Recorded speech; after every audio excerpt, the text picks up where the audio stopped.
토요일 새벽 예배를 하나님 앞에 올려드리겠습니다. 마태복음 2장 1절에서 12절까지의 말씀입니다.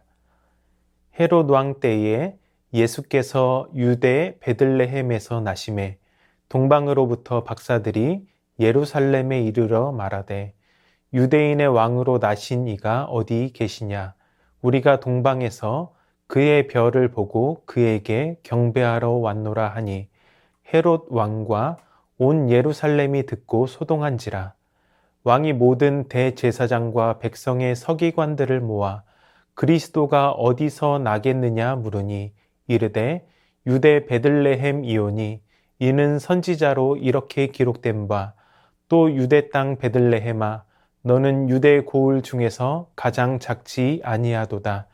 내게서 한 다스리는 자가 나와서 내 백성 이스라엘의 목자가 되리라 하였음이니이다.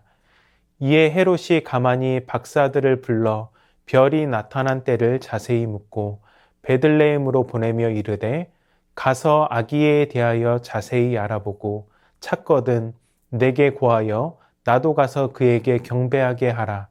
박사들이 왕의 말을 듣고 갈새 동방에서 보던 그 별이 문득 앞서 인도하여 가다가 아기 있는 곳 위에 머물러 서 있는지라. 그들이 별을 보고 매우 크게 기뻐하더라. 집에 들어가 아기와 그의 어머니 마리아가 함께 있는 것을 보고 엎드려 아기께 경배하고 보배압을 열어 황금과 유향과 모략을 예물로 드리니라. 그들은 꿈에 헤롯에게로 돌아가지 말라 지시하심을 받아 다른 길로 고국에 돌아가니라. 아멘. 오늘 말씀은 아기 예수님을 경배하러 온 동방박사들의 이야기입니다. 그들은 진정한 경배자들이었습니다. 그들이 진정한 경배자인 이유는 크게 두 가지로 정리해 볼 수 있습니다. 첫 번째는 어떤 것과도 비길 수 없는 대가를 드렸기 때문입니다. 두 번째는 경배, 그 이상도 이하도 아닌 오직 주님께 드리는 경배가 그들의 전부였기 때문입니다. 그들의 경배는 오늘날을 살아가는 우리에게 어떠한 것이 진정한 경배자의 모습인지를 구체적으로 제시해 줍니다. 오늘 말씀을 통해서 우리가 그들로부터 배워야 할 진정한 경배의 모습이 어떤 것인지 함께 은혜를 나누는 시간이 되기를 축복합니다.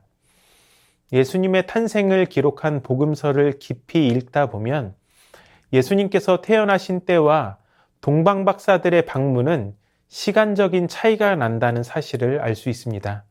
아기 예수께서 태어나셨을 때와 동방박사들이 예수님을 방문했을 때에는 대략 1년에서 2년의 시간 차이가 나고 있습니다.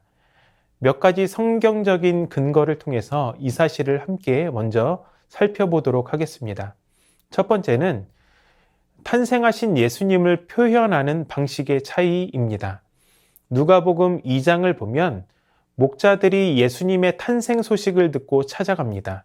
누가는 구유에 누이신 예수님을 브레포스라고 하는 헬라어 단어로 표현하고 있습니다.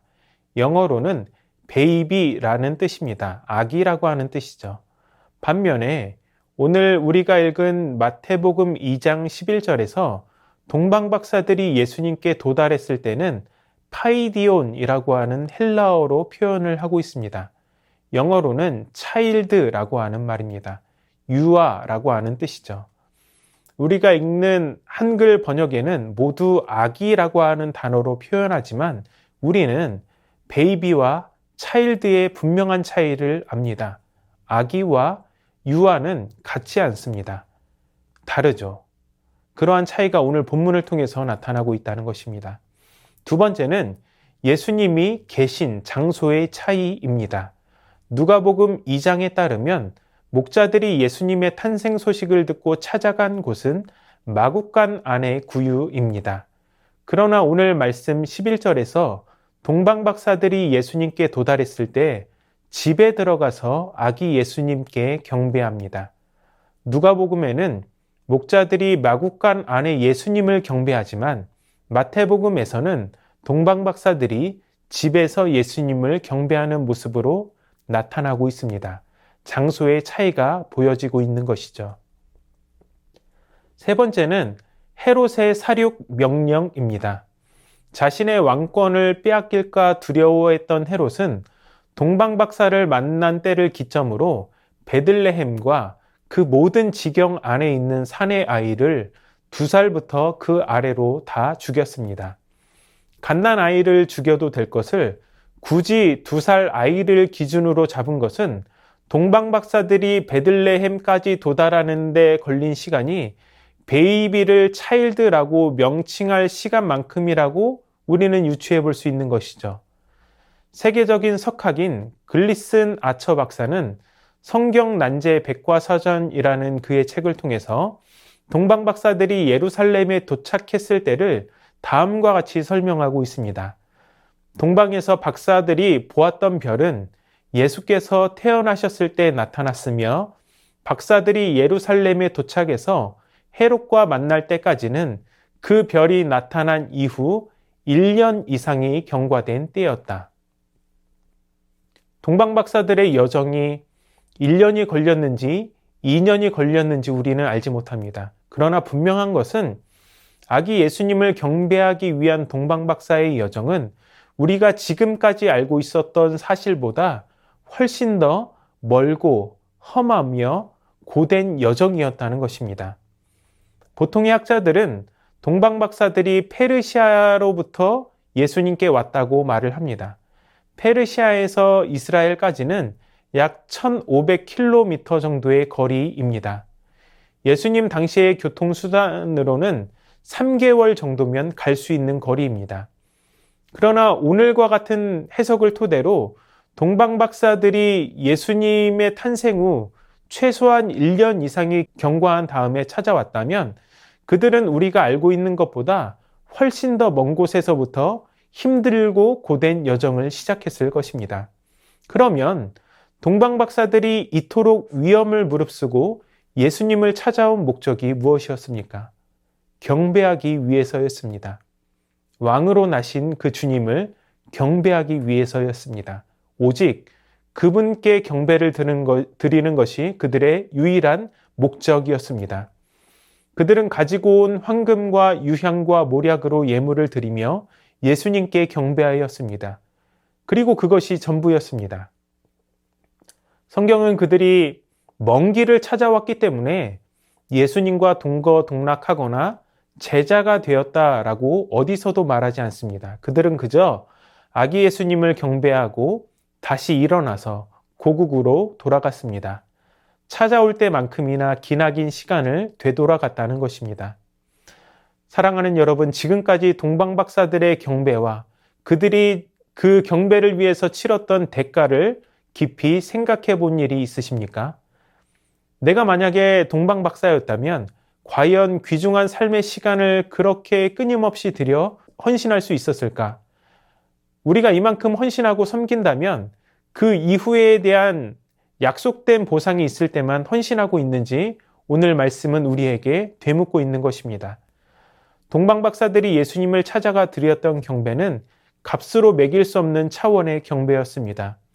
오늘 동방박사의 이야기는 우리에게 당신은 무엇을 드려 예배하고 있습니까를 묻고 있습니다. 저와 여러분은 우리 주님을 경배하기 위해서 어떠한 대가를 지불하고 있습니까? 이것은 무언가 엄청난 결단이나 헌신을 말하는 그런 차원의 이야기가 아닙니다. 단순한 경배가 필요하다는 것입니다. 단순한 경배. 대가를 치르는 경배라는 것은 어떤 일이 있어도 가장 우선순위에 하나님의 말씀이 있어야 한다는 것이고, 그러므로 하나님 앞에 나오기를, 그리고 어떠한 것도 필요 없이 그분만 경배하면 된다라고 하는 마음을 가지고 그분 앞에 나오기를 힘쓰라는 것입니다. 빛 좋은 게살구라고 하는 속담이 있습니다. 겉보기에는 먹음직스러운 빛깔을 가지고 있지만 한입 베어 물면 맛없는 게살구라고 하는 말입니다. 겉만 그럴듯하고 실속이 없는 경우를 비유해서 쓰는 말입니다. 우리도 그러지 않습니까? 화려한 조명, 드러나는 헌신과 봉사, 내가 봉사한 만큼의 축복을 원하는 그러한 마음가짐. 이렇게 빛 좋은 게살구처럼 이러한 것들에 우리의 시선이 있지는 않습니까? 사랑하는 성도 여러분, 겉만 그럴싸하게 삶과 경건과 예배의 모습을 포장하는 것이 아니라 내 삶의 최상의 가치를 전부 드려도 전혀 아깝지 않은 나의 왕, 나의 구원자, 예수 그리스도만을 경배하고 높여드리시는 저와 여러분의 삶이 될 수 있기를 주님의 이름으로 축원합니다. 말씀을 기억하면서 기도하실 때 동방 박사들처럼 약속된 보상이 없어도 최고의 것을 드려 주님을 경배하는 성도들이 되게 하여 주시옵소서. 나를 위해 죽으시고 부활하신 주님께 어떤 것을 드려도 결코 아깝지 않다는 것을 기억하며 항상 최우선으로 주님을 섬기게 하여 주시옵소서.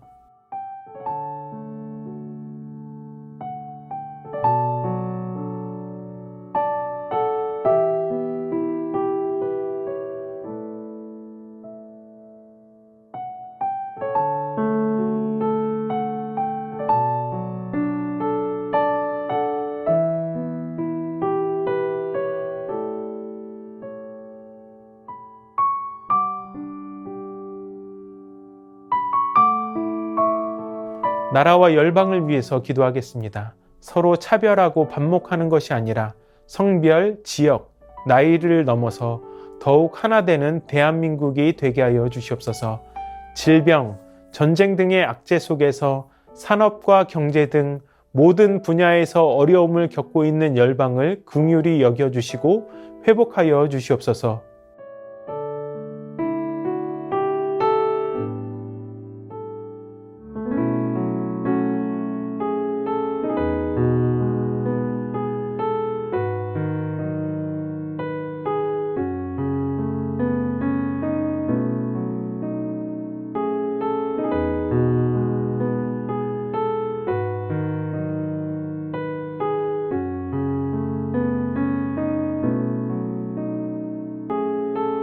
교회를 위해서 기도합니다. 담임 목사님 늘 강건하게 지켜주시고 사역의 깊이와 너비를 더하여 주시옵소서.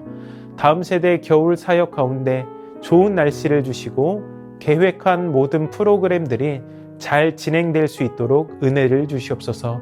설 연휴가 시작되었습니다. 먼 길을 오가는 모든 발길을 안전하게 보호하여 주시고 풍성하고 즐겁고 복된 명절이 되게 하여 주시옵소서.